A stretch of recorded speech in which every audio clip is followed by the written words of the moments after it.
शहर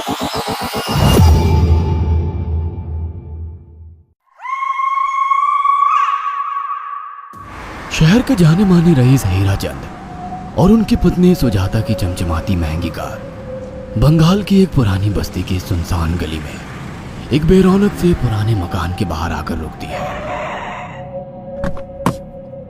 सुजाता, ये तुम मुझे किस जगह लेकर आई हो? ये तो कोई गरीबों की बस्ती लगती है। यहाँ ऐसा क्या है? हीराचंद के कुछ भी समझ में नहीं आ रहा था कि सुजाता उसे ऐसी अजीब सी जगह क्यों लाई है, जिस मकान में दिन में भी अंधेरा दिख रहा था और धुआं उठ रहा था। आप मेरे साथ अंदर चलिए, सब समझ जाएंगे। यहाँ हमारी हर समस्या का समाधान मिलेगा। सुजाता और हीराचंद आशंकित कदमों से उस मकान में दाखिल होते हैं। तभी उन्हें किसी महिला की बाहरी आवाज सुनाई पड़ती है। चले आओ, चले आओ। हीराचंद ने देखा कि उस मकान के अंदर अंधेरा था। अचानक हीराचंद की निगाह एक कमरे की ओर पड़ी, जिसके अंदर हल्की हल्की सी रोशनी आ रही थी और उस कमरे के अंदर से धुआं उठ रहा था। शायद उस कमरे के अंदर आग जल रही थी। ये किसकी आवाज है? यहाँ इतना अंधेरा क्यों है और ये धुआं कैसे उठ रहा है? मेरा तो यहाँ दम घुट रहा है। सुजाता और हीराचंद धीरे धीरे कदमों से उस कमरे के अंदर चले गए। अंदर वाले कमरे में बिखरे बाल वाली एक खूबसूरत सी बूढ़ी औरत सामने जल रही आग में एक मुर्गी की गर्दन काटकर उसका खून गिरा रही थी और मुर्गी का शरीर छटपटा रहा था।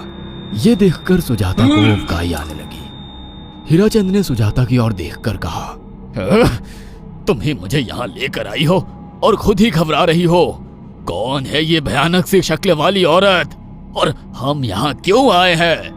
अचानक उस औरत ने एक झटके में मुर्गे की गर्दन धड़ से अलग कर दी। ये देखकर सुजाता के मुंह से चीख निकल गई और सेठ हीराचंद भी सहम गया।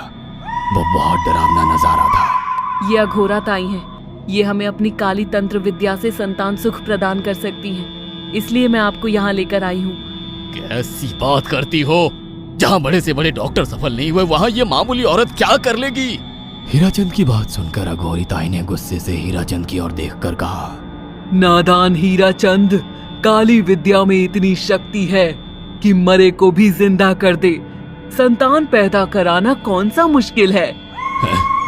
तुम्हें मेरा नाम कैसे पता? क्या तुम सच में हमें संतान सुख दिला सकती हो? तुम जितनी दौलत मांगोगी मिल जाएगी, अगर ये संभव है तो। संतान का नाम सुनते ही हीराचंद की आंखों में चमक आ गई। वह संतान के लिए कुछ भी कर सकता था। तुम लोगों को मुझे एक नवजात शिशु लाकर देना होगा। मैं उस शिशु की बलि चढ़ा दूंगी और फिर वही शिशु